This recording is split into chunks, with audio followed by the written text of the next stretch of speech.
ሰላም ጤና ይስጥልን የማይል የመረጃ ቻናል ቤተሰቦች ሰላም ለእናንተ ይሁን። ሐሳብ አስተያየቶቻችሁን በአስተያየት መጻፊያው ብታኖሩልን ደስታችን ወደር የለውም። ለቻናላችን አዲስ የሆናችሁ ካላችሁ ሰብስክራይብ፣ ሼር፣ ላይክ በማድረግ ቤተሰብ ሁኑ። በዚህ መሰናዷችን አልፎ አልፎ ካሁን ቀደም እንደምናደርገው የሀገር ውስጥ የዜና አውታሮቻችን ስለ ሀያላኑ ፍጥጫና የዓለም አቀፍ መረጃዎችን አስመልክቶ ምን ዘግበው አደሩ የሚለውን ከጥቂትና ከመረጥናቸው የቲቪ እና የዩቲዩብ ቻናሎች አሰባስበን በአንድ አድርገን እንዲያዘጋጅተንላችኋል።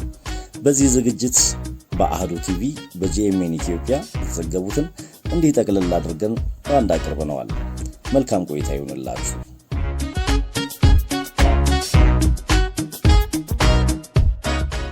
ቱርክ ኔቶን ለመቀላቀል የተንሰፈሰፉትን ስዊድን እና ፊንላንድን ጉድ አድርጋቸዋለች። አንካራ ሀገራቱ የሰሜን አትላንቲክ ጦር ቃል ኪዳኑን ወታደራዊ ተቋም እንዲቀላቀሉ አልፈቅድም ማለቷን ተከትሎ ሞስኮ ፎይ ስትል ምዕራባውያኑ በተቃራኒው ተረብሸዋል። በኔቶ ሕግ መሰረት አንድን ሀገር አባል አድርጎ ለመቀበል ሁሉም ነባር አባል ሀገራት በአንድ ድምጽ ሊስማሙ ይገባል። የቱርኩ ፕሬዝዳንት ረሲፕ ጣይብ ኤርዶሃን ፊንላንድና ስዊድን የሰሜን አትላንቲክ የጦር ቃል ኪዳን ድርጅት ኔቶን እንዲቀላቀሉ ሀገራቸው እንደማትፈልግ ገልጸዋል። ኤርዶሃን ሁለቱንም ሀገራት የአሸባሪዎች ማጎሪያ በማለት የጠሩ ሲሆን በዚህም ምክንያት አንካራ የነሱን ኔቶ መሆን አጥብቃ እንደምትቃወም ተናግረዋል።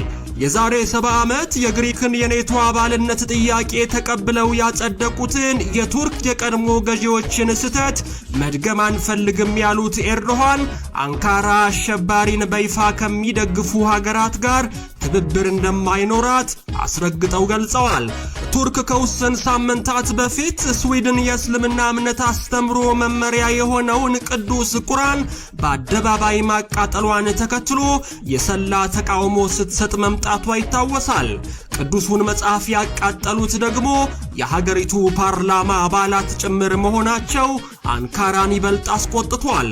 ከ6 ዓመት በፊት ኤርዶሃን ላይ ተሞክሮ የከሸፈውን መፈንቅለ መንግስት የመሩትን ፌቱላ ጉላንን የሚደግፉ ኃይሎችን ጨምሮ የኩርድ ተዋጊ ኃይሎችን ተቀብለው የሚያኖሩትን የኖርዲክ ሀገራትን ቱርክ እንደምታወግዝ ከዚህ ቀደም ይፋ አድርጋም ነበር።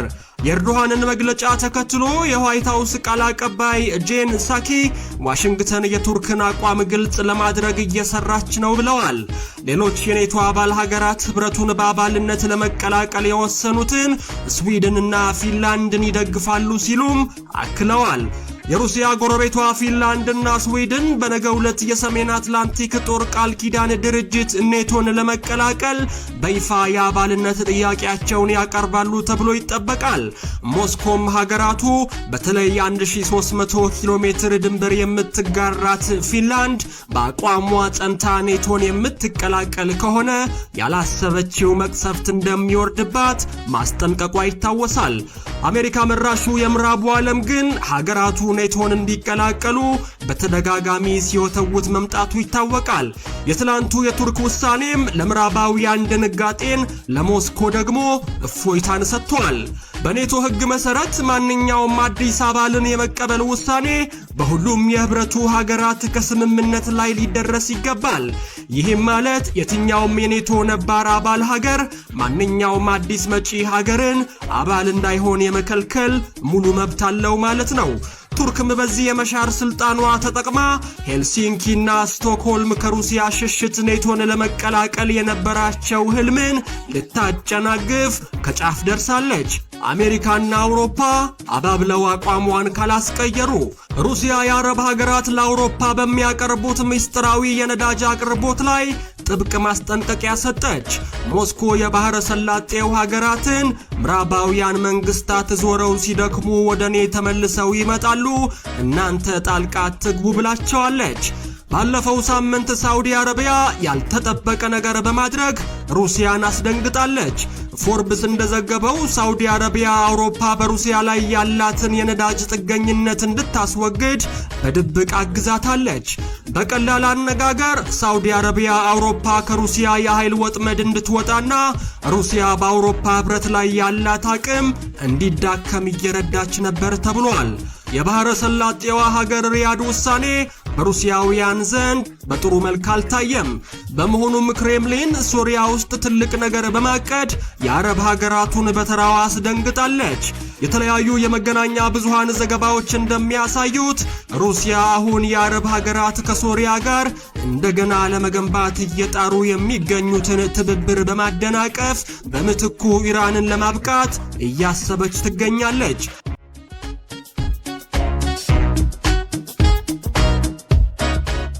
የቀደመ ታሪክን መርሳት ካልሆነባት በስተቀር ሩሲያ ፊንላንድን አትመታም ይላል የስታፍ ዘገባ በመጀመሪያ በይት ርዕሱ። በእርግጥም ፊንላንድ እስከዛሬ የሰሜን ጦር ቃል ኪዳን ድርጅትንም ይሁን የትኛውንም ወገን ለመጠጋት ባለመፈለግ ገለልተኛ ሆና እስከዚህ ዘመን መዝለቋ ይነገራል። ፊንላንድ እንደ አውሮፓውያኑ አቆጣጠር በ1917 ነጻ ከወጣችበት ጊዜ ጀምሮ ሶቪየት ኅብረት በዚያ ድንበር 400,000 ጦሯን ማስፈሯ ይነገራል። በዚያች 3.5 ሚሊዮን ሕዝብ ባላት ሀገር ፊንላንድ ድንበር ማለት ነው። በዚያን ጊዜው መጠሪያው የሶቪየት ቀዩ ጦር ታዲያ ለዚያች ሚጢጥየዋ ፊንላንድ 2500 ታንኮችና እንደ ንስር ከየትኛውም ርቀት እያንዣበቡ የሚያዩ የጦር አውሮፕላኖችን ወዲህም ከባህር ሰርጓጅ የጦር መርከቦችና ወዲያም የሚሳይሎቹን አፈሙዝ ደግኖ ዘራፍ እያለ ሲያስጠነቅቅ መቆየቱ አይዘነጋም። ሞስኮ ፊንላንድ ታዲያ በዚያ የሶቪየት ኅብረት ዘመን በገባችበት ጦርነትና በወረደባት የሰማይ የምድር እቶን ከግዛቷ 9 በመቶን ማጣቷና ከ70,000 በላይ ጦሯን በዚያው በ1941 የአውሮፓውያኑ ዘመን የሶቪየት ጦርነት የማጣቷ ዜና የምታስታውሰው ብቻም ሳይሆን ጎኗን በዳበሰኝ ቁጥር የሚያመረቅዝ ቁስሏ ሆኗል። ታዲያ ፊንላንድ ከዚያን ዘመኑ ጦርነት የማትረሳው ትምህርት አግኝታለችና ዛሬ የሚውጠውን ፈልጎ እንደሚምዘገዘግ የበረሃ ዘንዶ ለተሰናዳው የሩሲያ ጦር የኃይል ምላሽ ቀርቶ ቀና ብሎ የማየት ስነ ልቦና ይኖራታል ተብሎ አይታሰብም። ፊንላንድ ከላይ ትለው ከታች የማጣቷ ነገር ለህልውናዋ የኔቶን ደጅ ትጠና ዘንድ አብቅቷታል። ይህ ፊንላንድም ይሁን የስዊድንን የኔቶ አባልነት ጥያቄ የኔቶ ዋና ጸሐፊ ጄንስ ስቶልተንበርግ በተፍነከነከ ስሜት እሰይ እንኳን ደህና መጣችሁልን ግቡ ብለዋቸዋል ነው ያለው የዘ ሄራልድ ዘገባ። ለዚሁ የፊንላንድና የስዊድን እንዲሁም የኔቶና የአሜሪካ ምስጥር ቅዠትና ቅብጠት ሲል የፈረጀው የሩሲያ የውጭ ጉዳይ ሚኒስቴር እንዲህ ሲል አስጠንቅቋል። የስዊድንና የፊንላንድ የጎመጀ ፍላጎት ዘግናኝ የበቀል አጸፋ ይጠብቀዋል ነው ያለው። እንደ የሩሲያ የውጭ ጉዳይ ሚኒስቴር ማብራሪያ ፊንላንድና ስዊድን ኔቶን የሚቀላቀሉ ከሆነ የጸጥታው ከባድ ስጋት ናቸው። የሩሲያ ባለስልጣናት በተለይም የሀገሪቱ ፕሬዚደንት ቭላዲሚር ፑቲን፣ የሀገሪቱ የጸጥታ ምክር ቤት ሊቀመንበር ዲሚትሪ ሜድቬዴቭና የውጭ ጉዳይ ሚኒስትሩ ሰርጌይ ላቭሮቭ በትናንትና ሐሙስ ማስጠንቀቂያቸው ከትናንትናው ቀን ጀምሮ በሰሜን ጦር ቃል ኪዳን ድርጅት ኔቶ አባል ሀገራት የሚሆን በሌላ ሀገር ላይ ዩክሬን የሚደረግ የጦር መሳሪያ ድጋፍ በቀጥታ ሩሲያና ኔቶን ወደ ለየለት የእሳት ባህር ዋና የሚያስገባ መሆኑን ገልጠዋል። የሩሲያ የጸጥታ ምክር ቤት ሊቀመንበር ዲሚትሪ ሜድቬዴቭ የዚያ መሰሉ የሩሲያና የኔቶ ጦርነት ደግሞ በኒውክለር እንጂ በሌላ አይሆንም ማን የሚወቀው ነው ያሉት። የዩክሬን ጦር በበኩሉ ዛሬ ባወጣው መግለጫ በጥቁር ባህር የስንቅና የትጥቅ አቅራቢ የሆነቿን የሩሲያን ግዙፍ መርከብ መትቶ ማጋየቱን ያሳያል። ይህችው የቭዜቮሎድ ቦቭሮቫ የስንቅና ትጥቅ አቅራቢ የሩሲያ መርከብ በዩክሬን ጦር ኢላማ ውስጥ ገብታ የጋየችው በስኔክ ደሴት ላለው የሩሲያ አየር ኃይል የጸረ አውሮፕላን መሳሪያ ለማቅረብ ስትሞክር መሆኑን የዩክሬኑ ፕሬዝደንት ቮሎዲሚር ዘለንስኪ አማካሪ ኦሌክሲ ኦራስቶቪች አስታውቀዋል። ኦራስቶቪች አሉ በጦር ኃይላችን የተመታቸዋ መርከብ ክፉኛ መውደሟን እናውቃለን። መርከቢቱ ወደ ውሃው ከርስ ስለመስቀጧ ግን የምናውቀው ነገር የለም ብለዋል። የኦዴሳ ግንባር የዩክሬን ጦር ቃል አቀባይ በጉዳዩ ዙሪያ መግለጫ ሲሰጡ መርከቧ ከተመታይ በኋላ በእሳት መቶጓን ገልጠዋል። በጉዳዩ ዙሪያ ታዲያ ከሩሲያ ወገን የተሰጠ አስተያየትም ይሁን የሞት አደጋ ስለመድረሱ የተነገረ ነገር የለም። ባለፈው የሚያዝያ ወር የዩክሬን ጦር የሞስክቫን መርከብ በሚሳይል መትቶ ማስጠሙና በመጋቢት ወርም የሳራቶቭ መርከብ ማጋየቱ ይታወሳል። ሞስኮው በዩክሬን ድንበር ተጨማሪ ኃይሏን በእጥፍ ድርብ ማስፈርና ማጠናከሯም ይነገራል። የክሬምሊኑ አፈቀላጤ ዲሚትሪ ፔስኮቭ በሰጡት ማብራሪያ የዩክሬን ኃይሎች ከምዕራባውያኑ መንግስታት ቀላውጠው በሚያገኙት መሳሪያና ጥይት በሩሲያና በዩክሬን ድንበር ተደጋጋሚ ጥቃት እየፈጸሙ ነውና በዚያ ስፍራ ሩሲያ ኃይሏን ማጠናከር አለባት ነው ያሉት። የሩሲያ መንግስት ይህንን መግለጫ ያወጣው ታዲያ ባለፈው ረቡዕ የዩክሬን ኃይሎች ከሩሲያ ድንበር በ11 ኪሎ ሜትር ርቀት ላይ በምትገኘው በቤልጎሮድ የሶሎኪ መንደር ጥቃት ፈጽመው 7 ሩሲያውያንን ማቁሰላቸውና 1 ሰው መግደላቸውን ተከትሎ ነው። ፔስኮቭ አሉ በማጠቃለያቸው ለዚያ መሰሉ የዩክሬን ቡጥጫ የራስ ቅልን የሚሰብር ናዳ ይለቀቅባታል ነው ያሉት። የክሬምሊን ባለስልጣናት እንደሚሉት ዩክሬን በይፋ የኔቶ አባል እንዳትሆን መሻታቸውን ሲገልጡ፣ የዩክሬን ባለስልጣናት በበኩላቸው ሩሲያ ዩክሬንን ለመውረር መንስኤ የሆናት የኔቶ አባልነት እቅዳችን ሳይሆን ሩሲያ የዶንባስን ግዛት ዶኔስክንና ሉሃንስክን ለመጠቅለል ካላት መቋመጥ ነው ሲሉ ይገልጣሉ።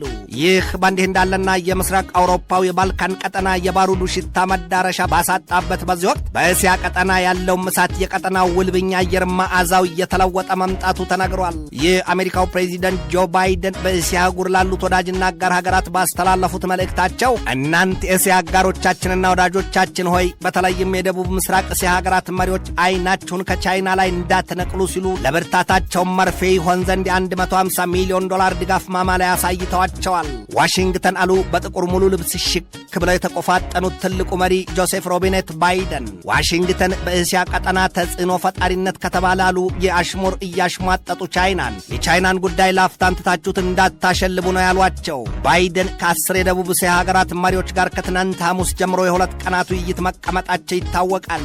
የአሜሪካው ፕሬዚደንት ጆ ባይደን የዩክሬን ጉዳይ ረፍት ነስቶኛል ሲሉ ግንባራቸውን ወደፊት ገፋ እያደረጉ የቻይና በኢንዶ ፓሲፊክ ቀጠና መስፋፋትም የራስ ምታት እንደሆነባቸው አልሸሸጉም።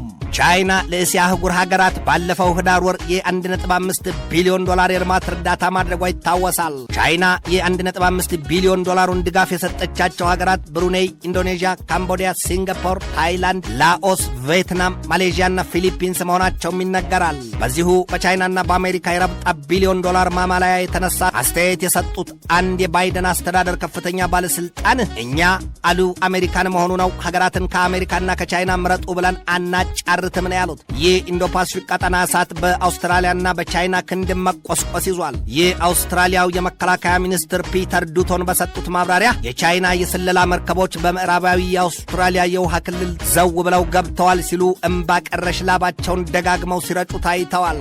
ዱቶን በሰጡት ዝርዝር ማብራሪያ የቻይና የስለላ መርከቦች በምዕራብ አውስትራሊያ የውሃ ክልል ሃሮልድ አሆልት መሆኑን የደህንነት ተቋማቶቻችን አረጋግጠውልናል ያሉት አሜሪካ የገባችበት ቀርቶ ሐሳብ የሰጠችበት ነገር እሳት እያቀጣጠለባት በሁሉ ቦታ ሮጣ መድረስ ሲሳናት ይታያል። በዚያም ላይ ደግሞ አዲስ ቁስል ይመስል ሊፈነዱ ያሞጠሞጡባት የኢራን የሰሜን ኮሪያና የቻይና ነገር መያዣ መጨበጫውን ሰውረውባት በፍቅር አትለው በኃይል የሆነባት የሰላሙ ሁሉ ጭራው እያመለጣት ነው።